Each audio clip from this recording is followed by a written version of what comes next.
All right, welcome back. My name is Chris Sachinelli. I get to build, buy, and sell simple profit businesses every single day. And today we're going to be doing another exit ready deal review where my team over at simplebroker.ai reviews thousands of deals every single week so that you don't have to. And then we surface the best ones to the top. In today's exit ready deal review, we're going to be looking at a B2B SaaS business based out of Austin, Texas. We've been seeing a lot of deals come out of Austin, Texas. There's been a lot of flight of great talent going to the area. And then because of that, a lot of great companies coming out of it. Great people build great businesses. This one specifically is a B2B software as a service. So when we say SaaS, we mean software as a service, which are great businesses to buy if you can find good ones because they have recurring cash flow, right? So they have recurring revenue streams, which means that they're easy to finance. And ultimately, if you can get to a level of traction, critical mass, then it's a diversified customer base with recurring revenue. Those are strong businesses to build off of. So for a lot of reasons, just right off the bat, this is definitely a deal to potentially look at. They're doing workflow automation tools for small and medium-sized businesses. Maybe this is actually one that we look at the portfolio for Bootstrapper Capital, where we're providing affordable and flexible solutions to small business owners, specifically profit-led. At one point in time, we actually used to acquire little simple SaaS businesses, and it was a play that we made, buy them, improve them, and then flip them. Maybe this is a deal that we look at for ourselves. In terms of key highlights, we are seeing a business that was established in 2018, relatively long for a SaaS. That's not necessarily a new deal and in the world of SaaS. And so some longevity to it. What's concerning to me is that for the amount of time that they've been around, they don't have that much revenue. We're looking at $450,000 in annual revenue, which is likely annual recurring revenue because it's a SaaS subscription model. The annual EBITDA that they're showing is $100,000 even. I don't know about that. But we'll take a look at that. In terms of employees, 5 full-time employees. Now, what 5 full-time employees means, I don't necessarily know, because from our experience buying SaaSes in the past in the space, oftentimes that employee headcount would be remote talent that's geographically displaced. And a 5 full-time employee team may not be 5 full-time employees in Austin, Texas. So we'll take a look at that. From client contract perspective, monthly and annual subscription plans, we love it when we can see those annual subscription plans because it's locking in that revenue on a contractual basis. And it's one of the 9 C's to defend against churn and increase customer retention. But they have a monthly subscription base with over 200 active customers, so a nicely diversified customer base in terms of customer portfolio, which we know reduces the risk, right? You want to see more potential revenue streams as well as more revenue streams from more customers to help mitigate the risk of the business from a brand equity perspective. Service offered, they're doing workflow automation, CRM integration, project management tools, reporting and analytics. I'm curious if this is a service-based augmented SaaS, right? So one of the things that we're paying attention to in market and where we still think that there's a trend to play is finding really simple SaaSes. And maybe this actually fits the bill for this thesis, but finding really simple SaaSes that does a great job solving the problem that they're built for, right? Tools are meant to be used. SaaSes are tools. And then building a service-based business on top of it to support the adoption or utilization or pathway to value. So simple, example of this could be a workflow automation professional services business leveraging the SaaS tool here. That could be something that could also be a growth opportunity. So expansion into new verticals, development of new additional features, increased marketing efforts. You may also be able to add on these additional things. Reasons for selling: owners looking to pursue other ventures and seeing a new buyer can scale the business. That kind of feels right. And that makes sense to me because they've been at this for 6 years and 6 years. And they haven't really scaled it aggressively. I'm curious if they've raised money in the past. So I'm curious what the cap table on this deal looks like. We've also seen a lot of zombie companies over the past year and change now come to market, where we're able to clear out the cap table of old investors. Some of these founders have felt obligated to continue to work on the business because they went and they raised, money during, zero interest rate policy era, when money was cheap. And then they just felt obligated to keep working on this thing, but they never were able to get to venture scale, even though they approached it like a venture-backed business. We're seeing a lot of those deals, and those are great opportunities to restructure and then build profit-led businesses, profit-led SaaS, right? So maybe that's what's going on here. It feels like they've given it a go. They've got some traction with this business, but they weren't able to get to scale. And now they're looking to go take the experience that they picked up, which I'm sure is phenomenal. These folks have probably learned so much building this business.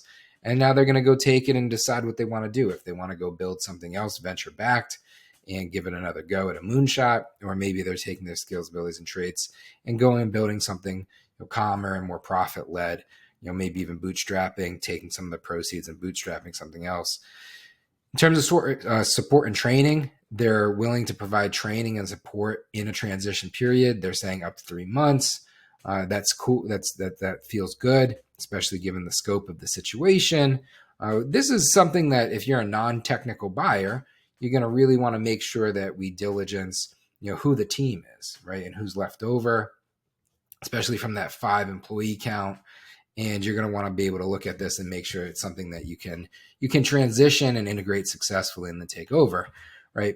From a financial perspective, asking price, $800,000, gross revenue $450, cash flow $100. We already saw those numbers. Inventory, this is a SaaS, so that's not applicable. FF&E, $25,000, because I guess they do have an office or something that's leased in Austin, Texas. That's also kind of surprising because a lot of these deals, especially smaller things, they're not going to have that. So this is an opportunity to maybe unhinge from that existing lease, which will free up some cash flow, and maybe sell off that $25K of FF&E to help finance the deal. But yeah, there's opportunity here within the financials. In a second, we're going to go into a deep dive. And what we want to do is take these financials and then we want to normalize them around sellers' discretionary earnings. And the reason why we're looking to do this is because markets get made, right? Buyers buy. And what we look to do is benchmark businesses based off of a standardized approach to buying. So that way, when buyers become sellers, we know what we're buying and we know what we can sell. And ultimately, markets work in terms of pricing smart. Right. So SDE is the way in which we approach, looking from a multiple perspective on pricing. SDE is seller's discretionary earnings. And it is what we like to reference to as profit in the pocket of the buyer. Right. So as the owner of this business, the SDE is what's left over, from the P&L that you can actually put in your pocket. And the way that we normalize EBITDA into SDE is by adding back in the things that this current owner has been putting in their pocket. So those are things like the salary, any perks that they've been paying themselves. And then we also want to add back in any expenses that the business has incurred that wouldn't necessarily be an expense that transitions with the business, right? So what we're trying to do is really baseline the money left over once you buy this business, so that everything's normalized of like what the actual profit in your pocket is. So non-reoccurring expenses are things that only happen one time, and they don't really deserve to get factored in, right? They shouldn't really come in. So those are all add backs. That's what we call add backs in order to adjust that EBITDA to an SDE. In this situation, we're looking at $175K in SDE, which now we want to calculate for a benchmark perspective, what type of multiple they're asking for. And the way that we do that, the way that we calculate is take the asking price, which was $800,000 in this deal, and we're dividing out with the SDE. So we're taking SDE 175 divided out by the asking price, 800,000, and that's getting us a 4.57 times multiple. Meaning they are selling this business for 4.57 times what the seller's discretionary earnings is. Why does that matter? Why do we care about that? We care about that because, again, markets get made. And when you're on the buy side and you're pricing out a deal, you just want to make sure that things are trading, in the realm of normalities. It's a great way to simply benchmark the business. And what we'll look at to do this is benchmark multiples. We pull up benchmark multiples based off of industry, category, classification of the business. Over at simplebroker.ai, where we're the simplest place to find and finance your next acquisition or your next business, we keep track of this data. So we're aggregating deals every single day from hundreds of sources, thousands of deals. We're collecting it all into a database, a smart database, AI augmented powered tools to be able to take this benchmark data and leverage it to make good, timely decisions, empower our decision-making process. We just pulled a quick chart in terms of multiples that we're seeing for benchmark data in the B2B SaaS space, asterisk, asterisk, asterisk. This data always changes. So depending upon when you're watching this video, this may or may not be relevant and timely to you, but it gives you a good sense of how to price. We're looking at the tier of the business. All right, we categorize it by 5 tiers in this situation, and we're breaking it down by annual SDEs, which is what we just baselined, which is what we factored out. And then we're getting a typical market multiple of what the tier is, right? So in this situation, quickly check the scorecard. It's a tier 2, lower mid-market, which again, these are within the scope of our market that we deal with simplebroker.ai. High side of our market is 20 million, right? So we're dealing with small and micro equity deals in the first place. Typical deals that we're looking at are 5 million or less. So keeping in comparison, into account there as well.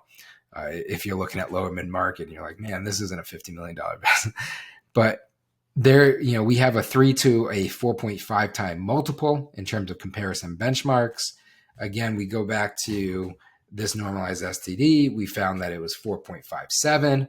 So, to be perfectly honest, that's within the range. That's actually priced pretty, competitively. I'd be surprised if it was priced differently, being represented by the broker that they are. We know those folks over there, and they've priced it pretty strategically. They're on the high side. It's a little bit of wiggle room to be able to do a deal and get a deal done. But this is where it's coming from and why.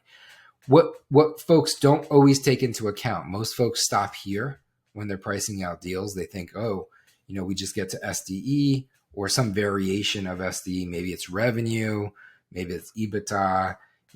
Everybody kind of has their own little mix of what they use.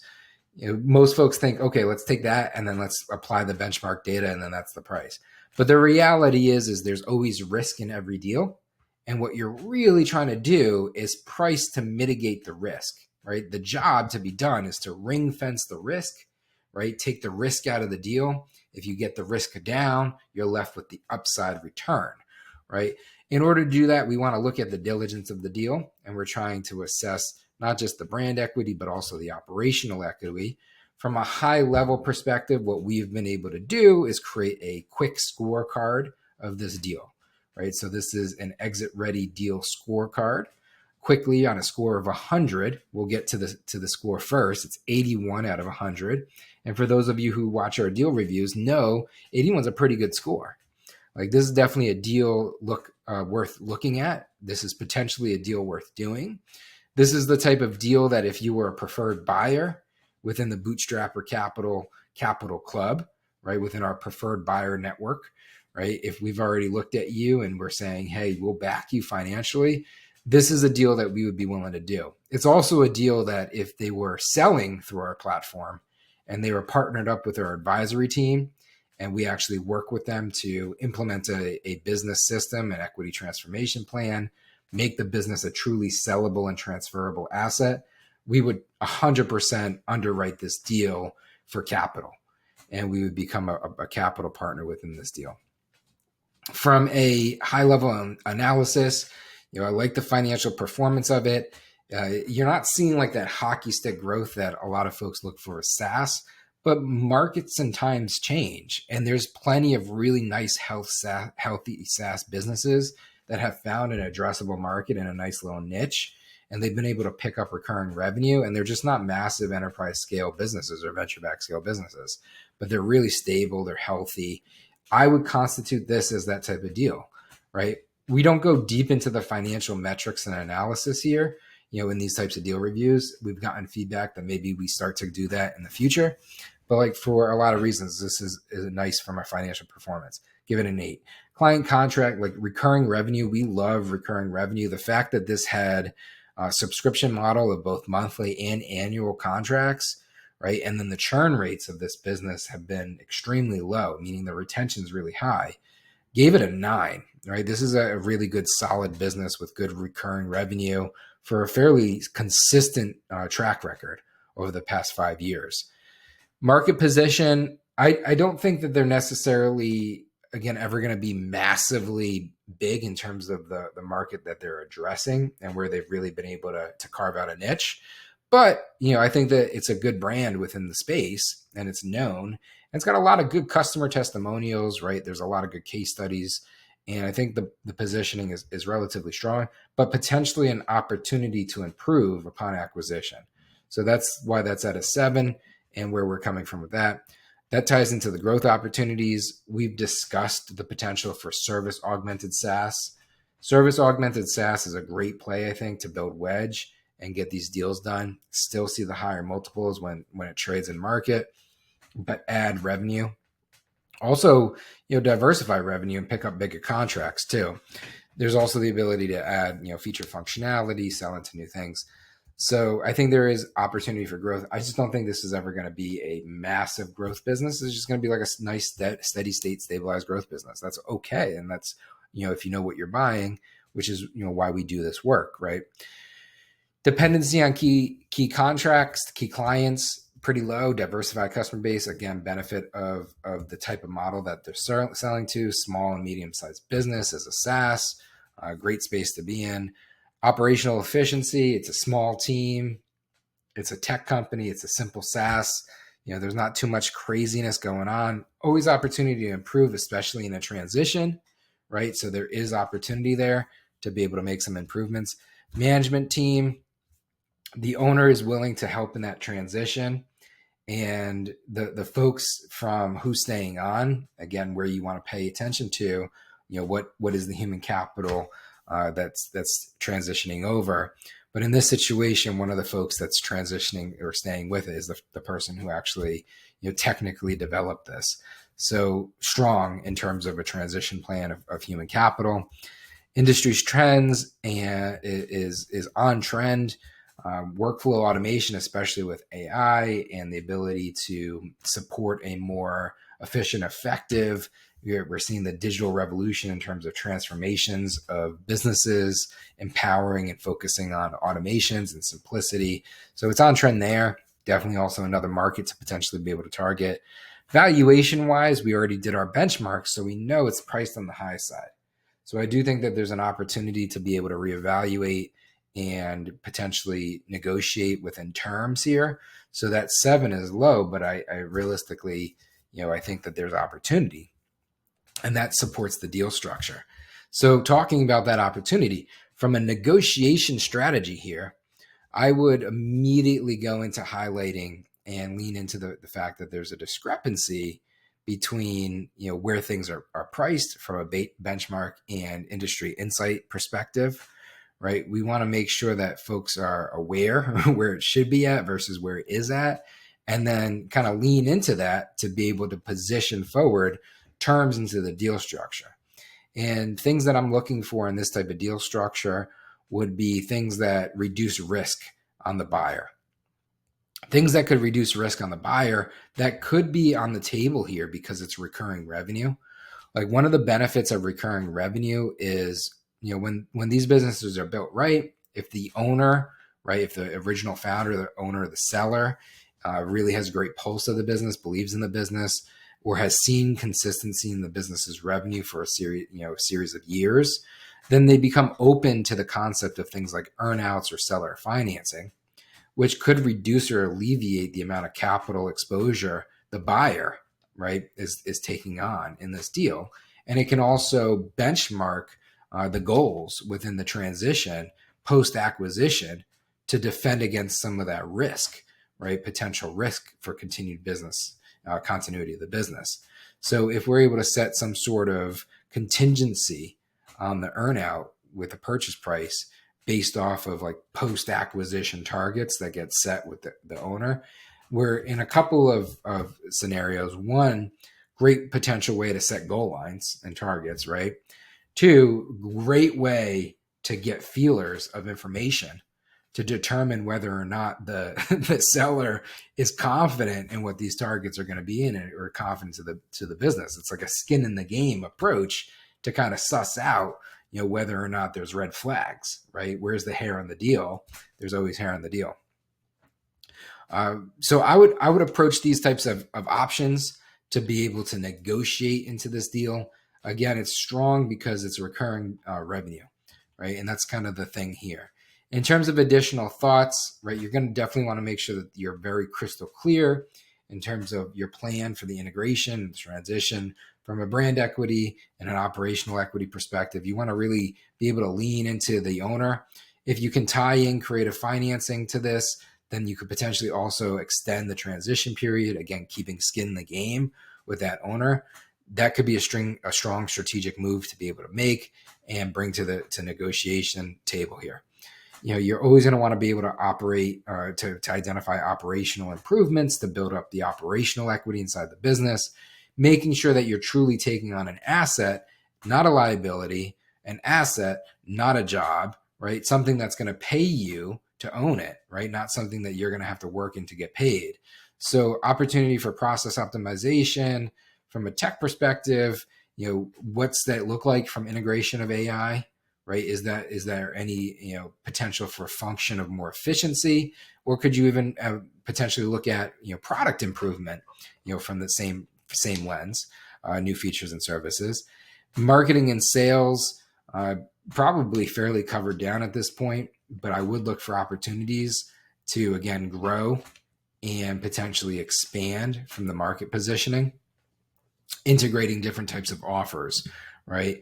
And then at the end of the day, all of that comes into the service expansion where the business could potentially be leading. I would also just ring fence the fact that make sure this is not a deal that's going to go the way of the dinosaurs in the fact of becoming irrelevant, right? You want to make sure the tech that you're buying is not going to become irrelevant in the new age of AI. Right. So to date, to this moment in time, we've talked about how that could be an advantage, but you're also trying to identify the disadvantages, the potential for risks and threats to this business so that you can identify and ring fence the risk appropriately. End of the day, though, we would say that it's a deal to get done. Total score of 81 out of 100. This is the culmination of this week's Exit Ready Deal Review. If you are interested in potentially looking at acquisition of a business, or if you have a business to sell, right? Because there's two sides of every coin. The best time to get your business ready to sell is now, right? There's five exits of ownership that you need to master, that fifth one being the sale. But you're always exiting as a business owner if you want to work with folks to be able to navigate that process.